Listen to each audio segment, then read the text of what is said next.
Welcome to Topper Talk, your number one Western Kentucky athletics podcast. I'm your host, Stephen Moffitt, and I'm joined by co-host Tyler Bailey. Hilltopper Nation, whether it's happening on the hill or on the road, grab those red towels, stand up and cheer, because it's up next on Topper Talk. Welcome back to another episode of Topper Talk podcast. As always, we thank you for downloading and listening, to every episode.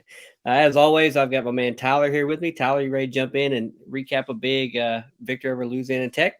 Yeah, man. Let's jump in and chop it up. Yeah, and obviously, after that game, now 6 days ago, we've moved into the bye week, so we've got a week off, week to rest, week to hopefully get healthy.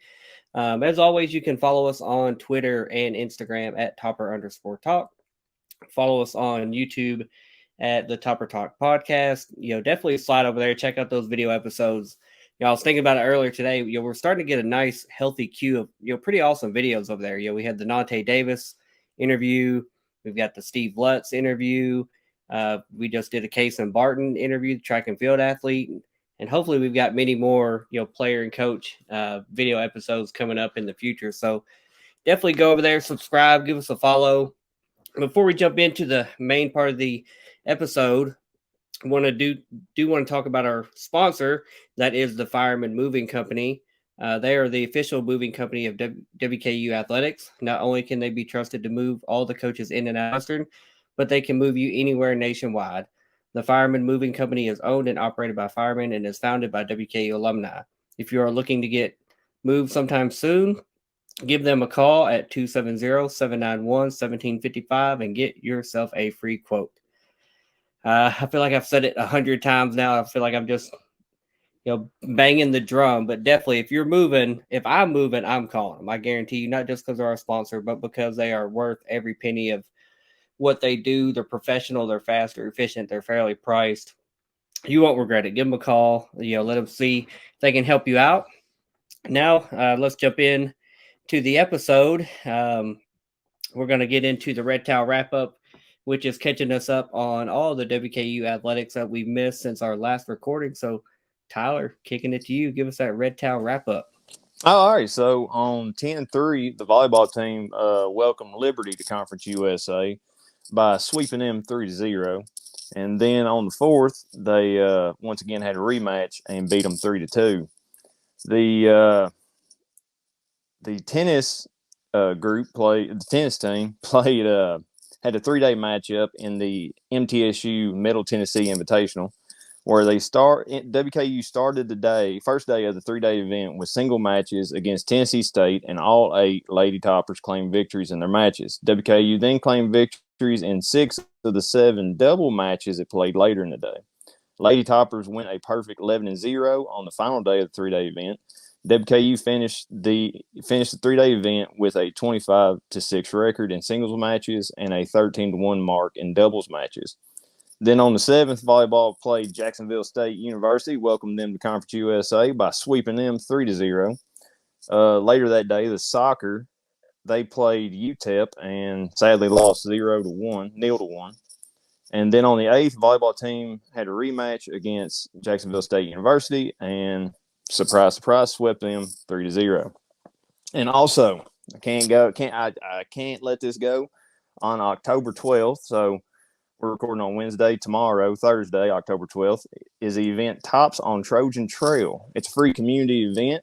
Come on out to Barron County, where you'll get your first glimpse of the WKU men's basketball team. They are starting at 6 with a open practice and a red and white scrimmage. And so, it'd be good to get people out there. I think the gym holds around 5,000 people. I played there as a son of Barron County. I gotta say it's probably one of the best gyms in the district and region. So come on out there and support the Tops and have a good free night of family fun. And like I said, see what the basketball team has in store for us later in like a month, I think. So that's it for the Red Towel wrap up. Moff, back to you. Yeah, man, the basketball event should be exciting. I wish I could make it. We just have prior obligations. I won't get to make it. Obviously, Always good to hear that the volleyball team is just welcoming people into Conference USA. I saw a stat when they went to 5 sets with Liberty. They haven't lost a regular season conference game since 2018, which is just unreal. I mean, almost. I think it was like middle late October, so almost going on 5 years now. They haven't lost a regular season conference game, which is just insane. I'm not, and I don't know who they lost to. I would almost guess Rice, but just their dominance just for so long is just unheard of, and it's expected. And they do it every year. And Coach Hudson just reloads, and they're just amazing. They're just awesome. And then obviously the tennis team had a good showing there. Um, so good red towel wrap up, man. A lot of stuff going on. But jumping into the main segment here, the Louisiana Tech recap. WKU traveled down to Ruston, Louisiana, and held on to beat Louisiana Tech 35-28 in front of an announced crowd of 13,014 people. Um, we're just going to say announced because, boy, it was a lot of empty seats in there. But, WKU improved to 4-2 on the season, obviously heading into the bye week this week before another weekday game versus Jacksonville State next Tuesday on the 17th. And this game pretty much broke down to a tale of two halves. WKU had full control in the first half and went into halftime leading 35-7, very reminiscent of the MTSU game from the week before. They had several big explosive plays, from Austin Reed to Malachi Corley. Had the big touchdown run by Marquise Stepp. It really just looked primed to blow the Bulldogs out. It looked like going into halftime, like, man, this was the best half of football we've seen all year from them. We'd been waiting for this.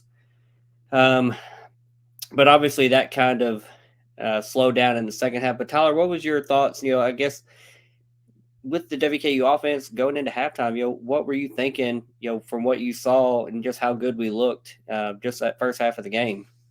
Oh, I thought we were back. I was getting excited. I was thinking, man, this offense is about to be the offense that we come to expect from a Hilton-led team. And it was awesome watching Malachi make the defenders miss, or he was slipping right by him. Like I tweeted earlier, "Mama, there goes that man." I mean, Malachi was playing amazing. It was good to see Marquise Stepp get that good, what was it, 50-something yard run, that touchdown run. It was great to see that. I was thinking, man, this run game is still breathing. The offense was moving just at will. The first half, I was ecstatic. I think in the first half we had 354 total yards, 256 passing, 98 rushing, and 12 first downs in the first half. I mean, that's awesome. But like you said, second half, and I'm sure we'll probably get into that later. I got something to say about that.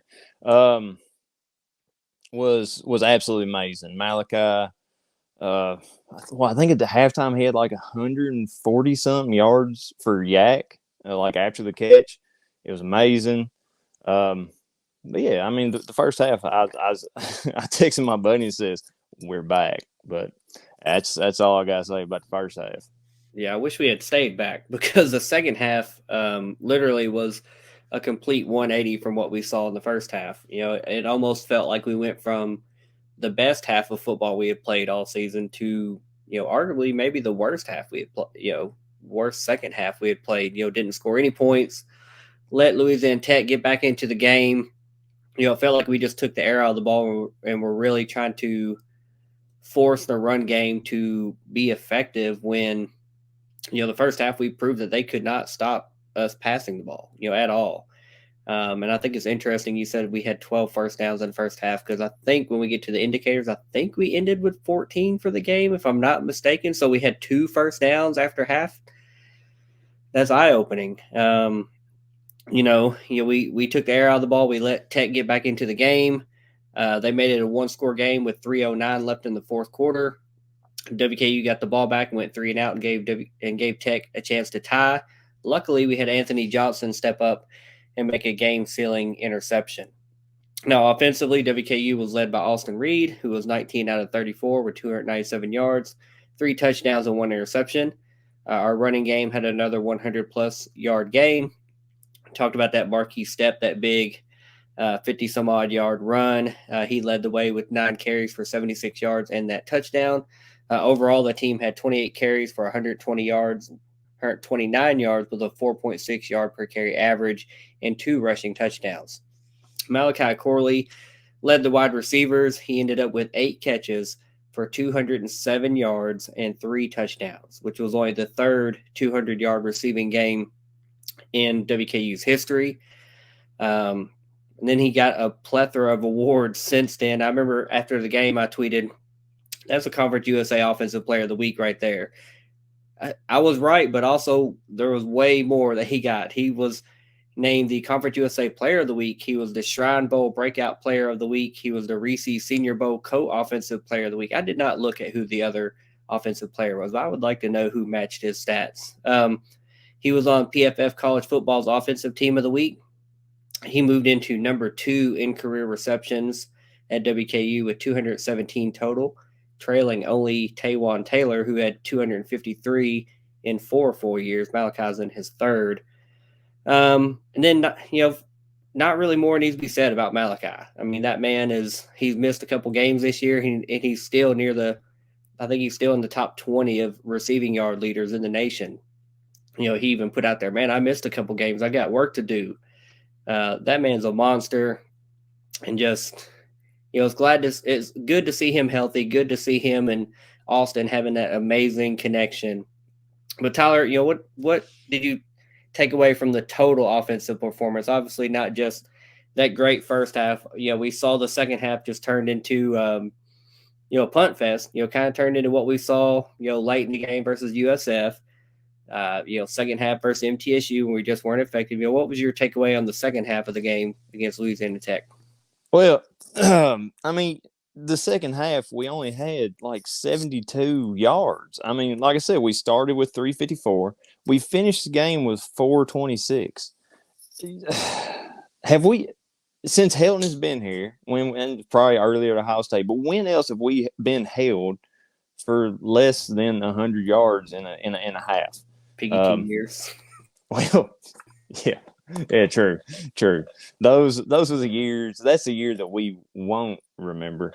River Helms, he had 1 catch for 10 yards. Dalvin Smith had 2 catches for 12 yards. Easton Messer, he had 2 for 19. Averaged 9.5 yards per catch, both in the first half. So in the second half, he went absolutely absent. Jimmy Holiday, he had 2 catches for 27 yards for an average of 13.5 yards per catch. KD Hutchinson had 1 catch for 5 yards. Davion Irvin Poindexter, 1 catch for 16. Elijah Young, 1 catch for 4. And LT Sanders had 1 catch for a loss of 3. I mean, that's terrible. I don't know exactly what happened in that locker room. I don't know if the coaches just didn't have a game plan for, hey, if La Tech ain't gonna lay down, they're gonna I think they came back down 20 on North Texas like the week earlier. So this team is used to playing from behind. I feel like, granted they did lose to MTSU. I mean, what losers, right? But no, it just in the first half it seemed like the engine was revving. It was ripping and roaring and ready to go. And then the second half, the dang thing broke down and was in the garage trying to get worked on.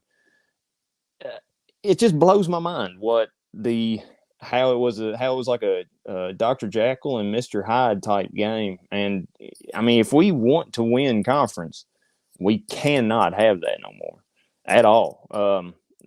And later this week, when we talk about the Jacksonville State matchup and especially against Liberty, we can't do that. We had to have we had to start putting together full games of football. So I mean, that's my spiel on it, because that last half was just ugly as all get out.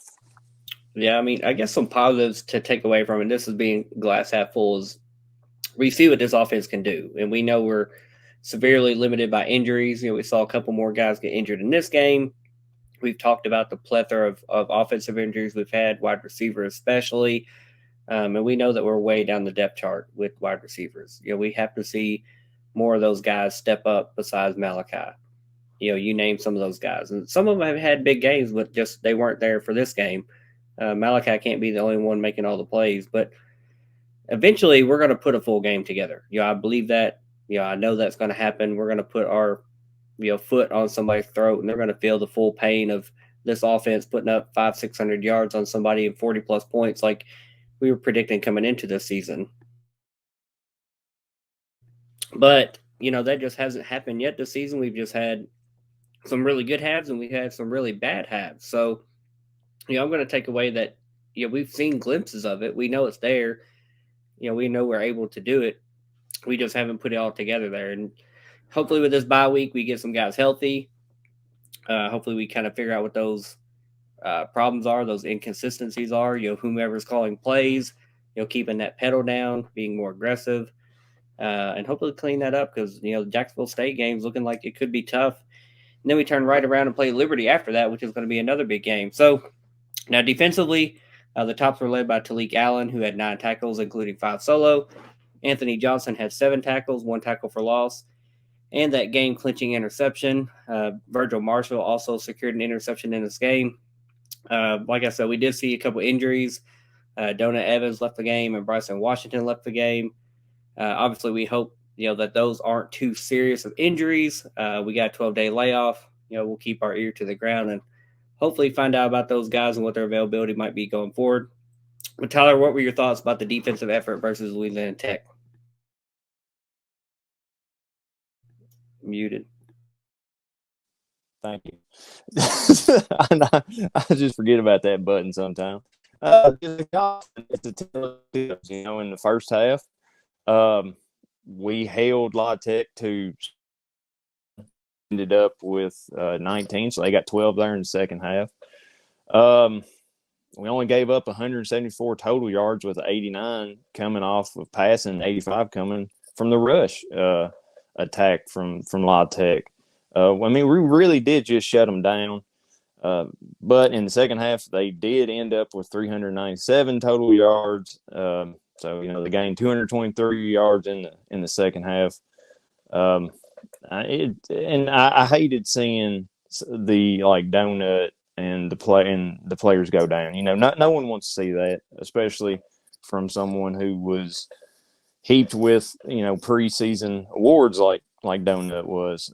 Kendrick Simpkins, he had a sack, two total tackles, 1 solo, and 1 tackle for loss. Devin Williams, he had 5 total tackles, 2 solos. Nico Cooper, he had 4 total tackles, 2 solo. Jaden Lovin, he had 3 total tackles, 2 solo. Hosea Wheeler had 3 total tackles and 1 solo. And our friend Nante Davis, he had 2 total tackles. I mean, it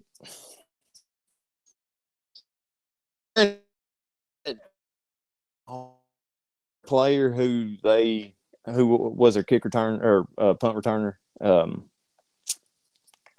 Smoke Harris, that's his name.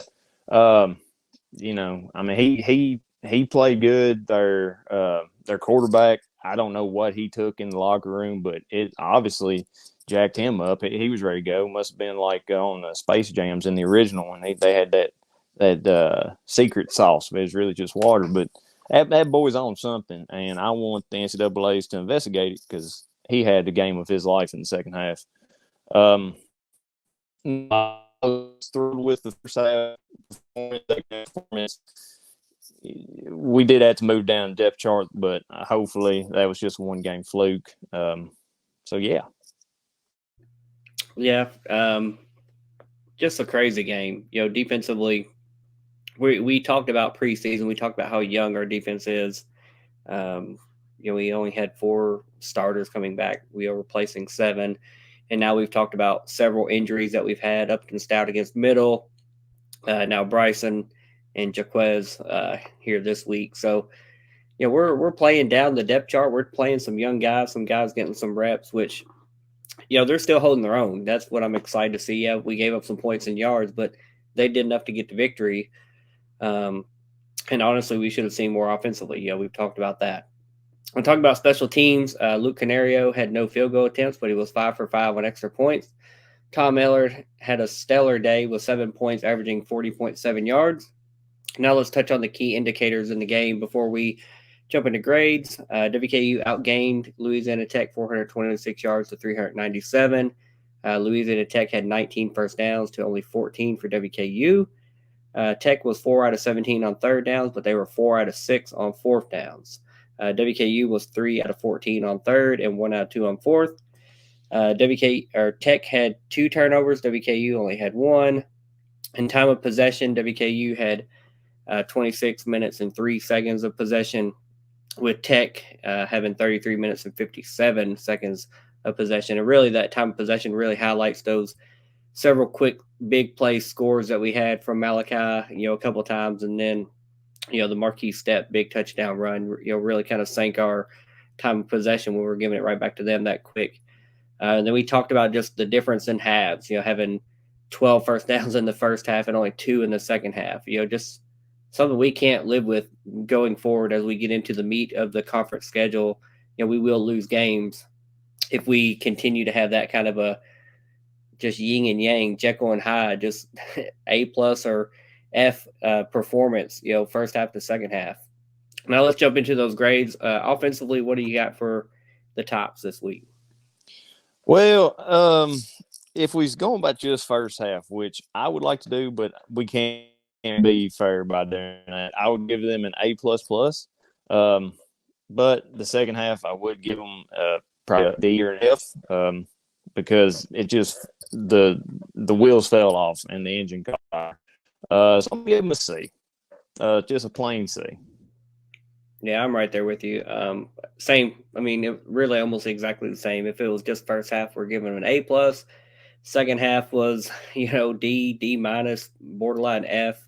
Just hanging on to win versus, playing to win. You're playing not to lose. Basically, is what it kind of felt like we were doing, which we can't do because more times than not, you're going to lose that ball game, and we've seen that happen many times. So I'm going to give them a flat C as well. What about defensively for the tops against Tech? Well, so the defense, like I said earlier, first half, second half, I looked it up. The longest drive that whenever La Tech was on, the longest scoring drives only lasted the most 2 minutes and 16 seconds. That was our longest drive. So they kind of did what we were doing in the first half and just scoring, getting that ball downfield, scoring it fast, quick, and in a hurry. But like I said, if it was first half A plus, second half D or an F, I'm just going to end up giving them a just plain C. That's it. Yeah, I mean, defensively, I felt pretty good about this performance. First half, we dominated. With just getting them off the field. We were doing everything we need to be doing offensively. Then second half, again, I'm not pinning anything on what our defense was doing because we spent a lot of time on the field that second half. Only gaining 2 first downs, so we constantly were giving them the ball back. And I'm sure if we broke that time of possession down by half, it probably looked real ugly that second half. So our defense, already young and inexperienced and injured, was out there for a long time trying to hang on to this win, and ultimately they sealed the win. So I'm going to give the defense a B. And what about the special teams? What do you give them as a grade for the Louisiana Tech game? Well, like you said, Canario was 5 for 5. Tom Ellard, 7 times he punted the ball for 285 yards, and a great. He really took that hit. He kind of limped off, and I was sitting there texting my buddy. I said, "Oh no, not Tom. Don't take the Tom." And then he came out there a little bit later, and I was like, "I like that." We also blocked that field goal to cap off that first half domination. So I'm gonna give them an A plus because they played their asses off. Yeah, special teams did their thing. I mean, that's one of those things we talk about every week. There's no blunders. There's no glaring mistakes. They're not costing you field position and points that were needed to win this game. So yeah, they definitely get an A for me. What about the coaching? This one should be an interesting grade. What do you got for the coaches? Well, the original game plan was freaking amazing. Second, like I said earlier, second half just fell off the wheels went explode. Not just fell off; they went exploding out the sides, and they went like a county over.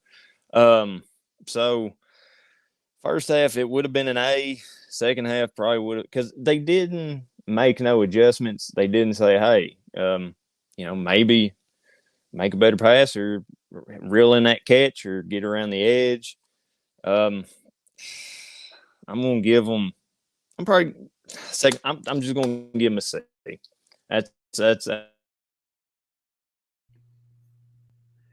Yeah, I'm right there with you again. I mean, it was a tale of two halves, like we said, the offset of the show. I mean, the first half would have been an A plus by far. The second half was just, literally playing not to lose, take the air out of the ball, forcing the run, getting away from what got us to where we were at that point in the game. 35-7. It looked like we had their FIU type 70-point showing coming.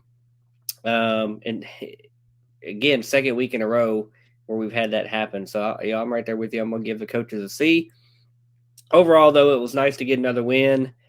Um, Even though it felt like we were hanging on to a victory rather than cruising to a nice, easy victory. Again, second game in a row, we've seen that dominating first half, only to turn into a punt fest in the second half, I guess you could say. Obviously, we're moving into this bye week now before we have that Tuesday matchup at Jacksonville State on the 17th. We hope that we hear some good news about some guys healing up and hopefully returning to action. We hope the staff is, we know they're in their office. We know they're film studying and in those practices and film study sessions going over with players, opportunities to execute better and obviously score more points, because I think there's definitely a couple games coming up on the schedule where points are going to be a premium. We face a couple of tough defenses, and then Liberty has shown they can score the ball. So those long scoring droughts are going to be problematic if they continue going forward. But again, I'm still optimistic that our best games are still ahead of us. But right now, there's obviously some warranted discussion about the play calling kind of during those droughts of just not moving the ball, not scoring. And I think it's very warranted.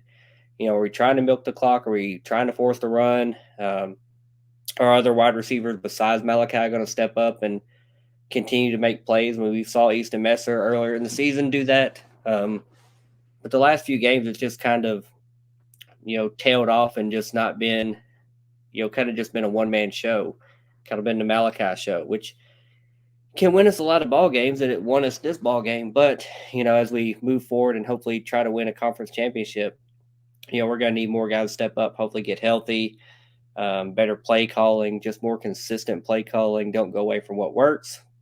But I'm still excited. I'm always glad to get a win. Move to 4-2 now in the season. Into this bye week now, I'm sure the coaches are out obviously doing some recruiting as well. Hopefully players are getting healthy. We hear good news and we get ready for the Jacksonville State game that we'll preview later this week and have that uploaded. So Tyler, that's my final thoughts. Go ahead and give us yours and take us the heck on out of here.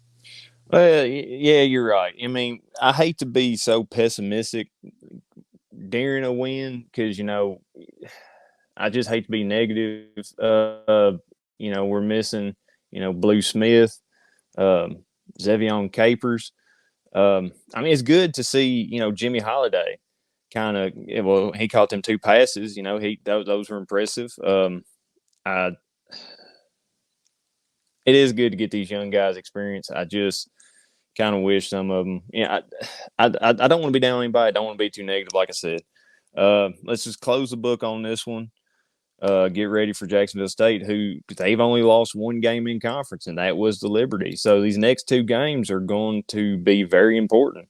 Liberty's undefeated in conference right now. Jacksonville State, like I said, lost one. Kind of surprising to me, but we'll talk about them later this week. And people, I just hope everyone still is excited for this football team, still comes out and supports them. And, whenever they play at home on October 24th versus Liberty, go out and support the other WKU teams that are playing. volleyball, whenever they're playing at home. Soccer, there's only 2 more chances to catch them this upcoming in this season. Volleyball would love to have you out there. So would soccer. Tennis, if they're ever playing at home, they'd be ecstatic to have you out there. I guarantee it. Because these other teams, they do deserve our support and have people there cheering for them. I hope everybody that's able to, if you're in the area, come out to Barron County on the 12th to watch that tops on Trojan Trail. I think it's going to be a great time. It's going to be awesome to finally see the basketball team. There's been a lot of question marks surrounding that. So hopefully, and there also is going to be autograph signing session afterwards.